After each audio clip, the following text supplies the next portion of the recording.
Not guilty. Not guilty. Not effing guilty. Let's go. Law nerds, it's trial day. Thank you, Your Honor. All right, Mr. Brennan. Like, it makes no sense to me. This, to me, is a weird moment in the trial. It's a weird moment in their theory. I just don't get it. Like, sorry.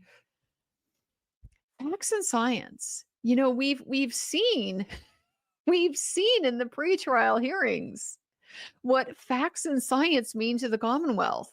It meant canine forensic odontology. That's what they're claiming. Look at Lally. Look at Lally's face.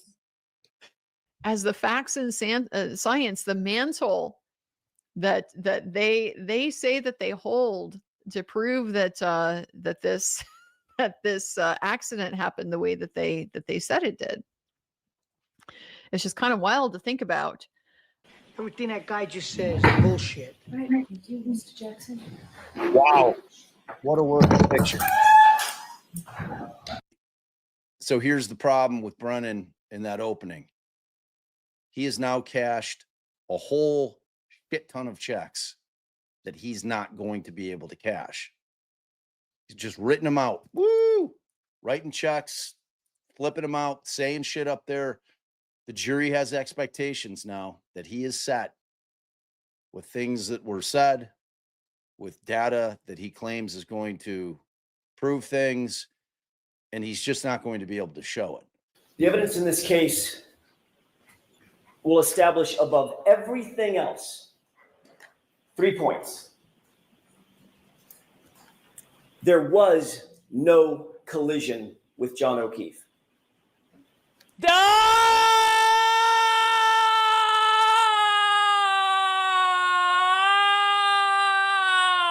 Yes, yes, yes, yes, yes, yes, yes, yes, yes, yes. Oh my God, yes. Oh my God, 1,000 times yes. There was no collision. Melanie Little, you and I, we did this. We did that. There was no collision. There was no collision. John O'Keefe did not die from being hit by a vehicle. Period. Alan Jackson, I like the drama. I like the drama of how he opened, right? Because you guys know I'm a big note taker. And so he says the evidence will establish 3 points. I'm like, oh, great. I write down my number 1, number 2, number 3. Oh, no. There was no collision with John O'Keefe. There was no collision. There was no collision. 3 points. No, it's 1 point. You'll see from the evidence in this case that this case carries a malignancy, one that is spread through the investigation, spread through the prosecution from the very start, from the jump. A cancer that cannot be cut out, a cancer that cannot be cured. And that cancer has a name. His name is Michael Proctor. Now, you didn't. Ooh, I love the imagery here. He is going to hammer down on the fact that Trooper Proctor, who was the lead investigator for the Massachusetts State Police, has now, at this point in trial 2.0, been dishonorably discharged. What a point to be making. Yeah, that is something that people aren't going to be able to get over, in my opinion. He is synonymizing Michael Proctor with the prosecution's case. Now, every time they think Michael Proctor, they think, oh, this is their whole case. Everything else is water. And for the next few weeks, as they're going to be listening to testimony, they're just going to keep waiting. Where is this Michael Proctor? No? Okay, well, I guess this is not the important one. And they're going to keep waiting and waiting and waiting and waiting. And when the prosecution doesn't call him and the defense has to call him, if Hank Brennan is stupid enough, I'm sure he's watching this video right now. Hi, Hank. If you're stupid enough not to call Michael Proctor during your case in chief, because you have to do it, you're going to be shooting yourself in the foot either way, but not calling him is going to be 100 times worse than if you call him. So I know you're going to call him because I told you to now.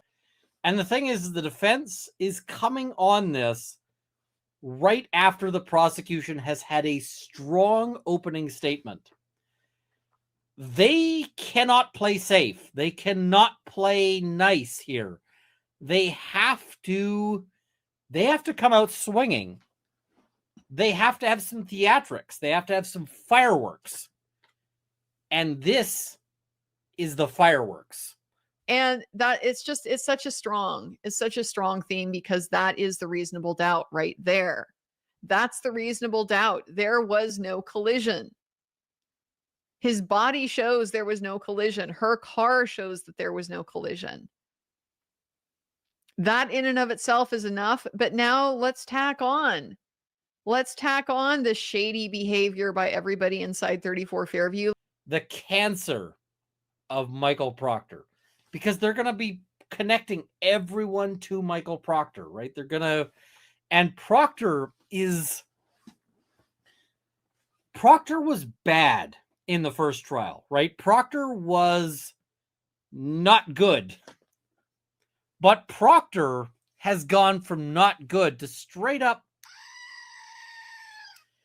And the reason why he's now at is because he has been fired as a result of findings of misconduct on this case. It would seem to me that the defense attorneys here are really honing in on that corruption by the state allegation. They've really taken what they said in trial 1.0, and they're really hammering down strategically on all of the mistakes that were made, and they're pinning it all on Mr. Proctor, who now, since trial 1 has been dishonorably discharged, that it's so important for them to focus on what the facts are with regard to this investigation in this case. And so it would seem to me that that's what they're doing now. They're just hammering in on the failure of the Commonwealth of Massachusetts State Police, objectively speaking, to conduct a proper investigation. Let's tack on what the data, the forensic data, John's phone, Karen's phone, all of this information, everything that it shows, the black box data. Let's go ahead and put all of that in as well, because none of it shows that there was a collision. It undermines the Commonwealth's theory of the case. Proctor is a toxic asset. Proctor is like the Superfund site of this particular case. And Proctor might mean, at the end of the day, that Karen Reed, that Proctor is what blows up this case.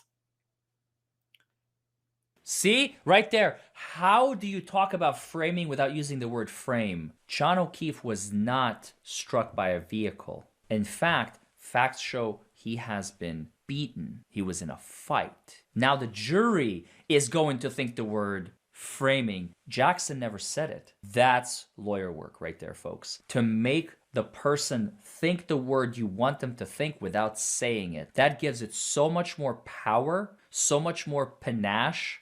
If if the prosecution theory is correct, then Proctor is the biggest villain in this whole freaking story. Because if she did, Proctor fucked up the case. And this is the thing. I don't think she did. But if, then Proctor fucked it up. Not guilty, not guilty, not guilty. Wow. Thank you. Yes. Thank you, Mr. Jackson. Court filing, we take our morning recess. Oh, man. So what Jackson did smartly is Jackson focused on and kept repeating certain themes. And a theme is important for a defense lawyer. So Jackson's theme of no collision is not going to leave the minds of those jurors. They're going to remember that through the entire 6 or 8 weeks of this trial. And they're going to look at that and focus on that. I'm telling you, folks, Jackson is the prosecutor here. The roles have been flipped. It is Hank Brennan who has to defend and prove his case. And I think he wanted to leave them with the impression that there's a lot of holes in what the prosecutor said. And I'm going to show you why there are holes. I'm not going to fill those holes in. I'm just going to prove the holes. And that's what he did. And he did a good job. And I think the defense simplified their defense. They made it very clear at the beginning of their opening that John O'Keefe was not hit by a car.